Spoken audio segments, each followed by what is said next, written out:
East Hyderabad's #1 real estate company, Sri Siddhivanayaka Property Developers.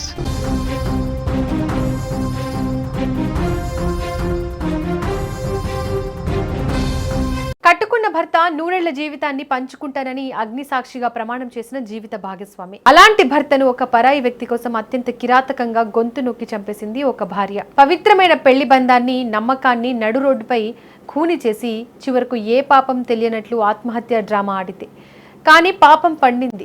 చట్టం ముందు ఆమె ఆడిన అబద్ధాల నాటకం బెడిసికొట్టింది. హైదరాబాద్ ఎల్బీనగర్ పోలీస్ స్టేషన్ పరిధిలో వెలుగు చూసిన దారుణం సమాజాన్ని తీవ్ర దిగ్భ్రాంతికి గురిచేస్తోంది. వివాహేతర సంబంధం కోసం కన్నబిడ్డల భవిష్యత్తును కట్టుకున్న భర్త ప్రాణాన్ని బలి తీసుకున్న హత్యోదంతం కలకలం రేపుతోంది. మహబూబాబాద్ జిల్లా కురివి మండలం తట్టుపల్లి గ్రామానికి చెందిన బోడ నర్సింగ్ నాయక్ బోడ స్వరూపతో 2008లో వివాహమైంది. వీరికి 2 కూతుళ్లు ఉన్నారు. పెద్ద కూతురు వరంగల్ గురుకుల పాఠశాలలో 10వ తరగతి చదువుతుంది. చిన్న కూతురు హయత్ నగర్లో 8వ తరగతి చదువుతుంది. కొంతకాలంగా నర్సింగ్ తన భార్యతో కలిసి ఎల్బీనగర్లోని ఎన్టీఆర్ నగర్ కాలనీలో అద్దె ఇంట్లో నివాసం ఉంటున్నాడు. కూరగాయల వ్యాపారం చేస్తున్నాడు. కాగా బోడ స్వరూపకు తన స్వగ్రామానికి చెందిన మోహన్ అనే వ్యక్తితో వివాహేతర సంబంధం ఉన్నట్లు భర్తకు తెలిసిందే. దీంతో కొన్ని రోజులుగా భార్యాభర్తల మధ్య గొడవలు జరుగుతున్నాయి. పెద్ద మనుషుల సమక్షంలో మాట్లాడి సర్ది చెప్పినప్పటికీ ఆమెలో ఏమాత్రం మార్పు రాలేదు.